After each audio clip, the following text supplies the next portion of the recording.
Well, hello again, my friends. It's time for another final walk around test drive tour.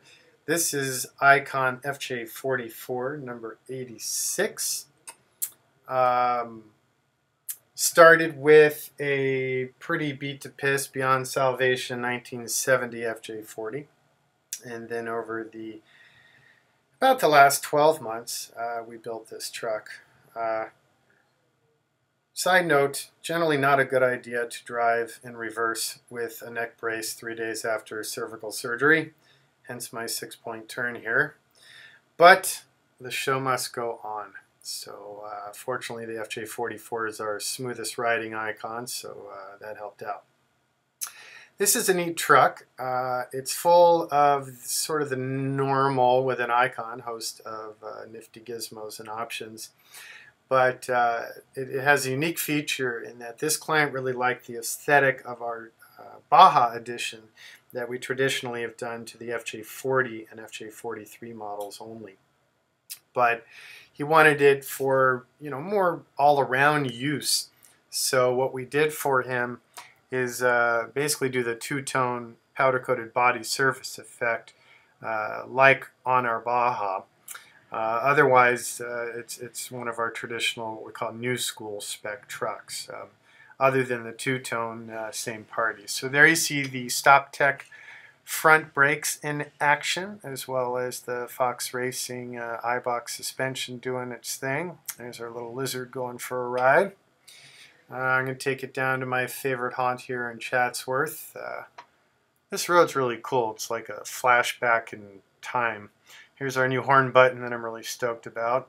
He's spun formed in pewter, and he replaces basically a plastic thing that we had on there before that always bugged the hell out of me.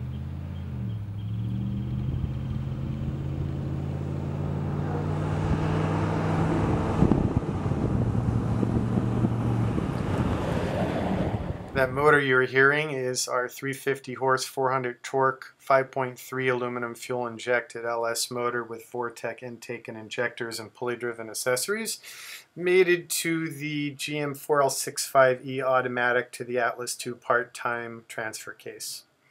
Here you see that two-tone effect. This truck is also equipped with the Warn Wench and Viking recovery gear bag option, the auxiliary Vision X front off-road lights, as well as the single rear, and the Icon roof rack and ladder. The soft top on this truck is our insulated version, which really is the way to go. What we do is we take the Mercedes top quality German canvas, which in its own right is, I believe, 3 laminated layers. Then we add a 1/8 of an inch insulatory layer that's basically like a waterproof jute packing, and then build a second soft top on the inside of that. So not only does it keep your wind noise down to a minimum, but it adds significant value in its insulation properties, both on the hot and cold side of things. Here you'll see our CNC'd and enameled front emblem that's always on the trucks on the front aprons. Here you see the precision of the powder coat two-tone seam. The two tones are the volcanic black and the new Summit gray color. Quick view of the rear axle. That's a Dana 60 Pro Rock high pinion built by our buddies at Dynatrack. And then there's our custom dual pivot rear bumper that we built here in California, just like this front bumper design that we build here.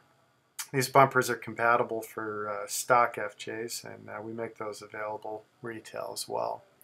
It's a detail of the side ladder that's removable. Coincidentally, the rack is removable as well, so you can take the rack off, take your soft top off, put the rack back on because it mounts to the roll cage, not the soft top. Alternately, we provide the clients with little 4-bolt seal-off plates. Should they need to remove the rack for whatever reason, then they can block off the interface mounts. Some details of the back bumper, see that click, and then we'll get on the interior here. This client in the third row did the traditional style folding jump seats, again of our own manufacture. They look like the stock ones, but they're way stronger and more comfortable. Chilowich textile option. You may have noticed we've evolved the Chilowich in recent trucks. This is about the 5th truck with the new weave. This truck also has seat heaters, full audio, amp and bass, iPad or iDevice, whatever, link and charge port. And we just finished the test miles and get ready to ship it. We put just under 500 miles on this truck. Make sure all the rattles and everything are tamed and happy. Some details of our machine turn dash knobs. Those are CNC'd out of billet and then hand knurled, engraved and enameled. AC vents are from Cessna. They're aluminum extrusions, not the plastic crap the automotive industry is just so fond of. And here's our totally unnecessary boy jewelry fire extinguisher, but it's super cool, no rattles, American made, just beautifully crafted. And there you see the knobs for the twin stick Atlas case, which is very unique in allowing you individual control of front and rear axles. Another close-up of the extinguisher, and then we just worked with advanced adapters and designed these new Delrin knobs, which I'm really happy with. Well, I just can't get enough of that horn button, can I? Probably won't give you this much footage on it next time. But bear with me in the meantime.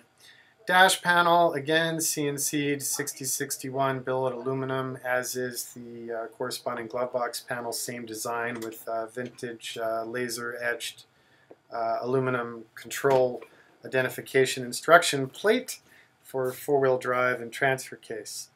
There's the Sub-Zero latches for windshield. Here's the nifty key for the truck with, it's called key port. Comes with a light bottle opener, 8 gig memory stick where all your care and feeding and contents all listed out. There's the half doors. Those were the monkey balls, we call them, to stop rattles. Here you can see our mandrel bent soft top inner structure frame design. They're the Learjet visors. And then it's kind of hard to show you, but I was describing earlier how that roll bar mounts. And you can see here these 2-inch round steel with 4x4 mounting plates. So there's rubber padding so it doesn't negate the canvas, but that gives you a much stronger rack. Here are the sport pedals, CNC'd aluminum. Integrated front speakers. There's the ID tag that is again laser etched aluminum and that identifies the number of this restoration. Here are the ARB controls. They're the toggles for the auxiliary lights. Here's something we've been doing recently too. We make these nifty bags using the same materials used in crafting the ICON interior. And then we stuff these bags with your extra set of keys, all of the PDF manuals, warranty information, blah, blah, blah. There's the power step for the second row.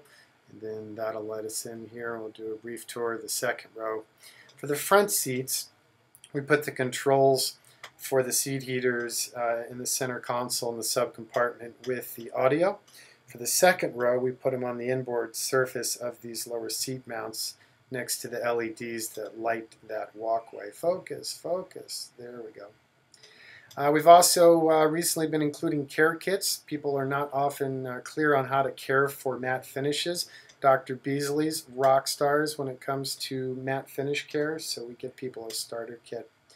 This truck has the drop-down style tailgate. There you see it open, and then that inner compartment is locking, and when opened, reveals the tool kit and any other provisions the client has ordered, plus room for more. There are the jump seats in the down position. There's the lovely Viking kit, all world-class top-quality recovery gear, gloves, tree tether, snatch blocks, stuff like that. Let's see, what else? There are those jump seats again. There's the rear audio with the rear power port. There's a second Marinco power port on the dash.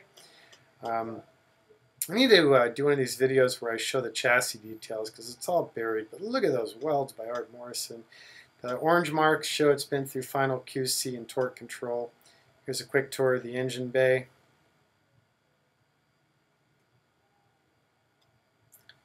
Again, this is the 5.3. There you'll see the Griffin aluminum radiator.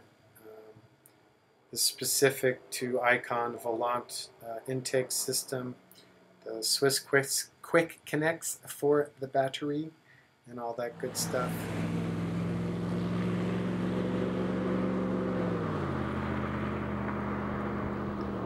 So again, I really appreciate your support. Very kind of you guys to allow me to follow my dreams. Take care.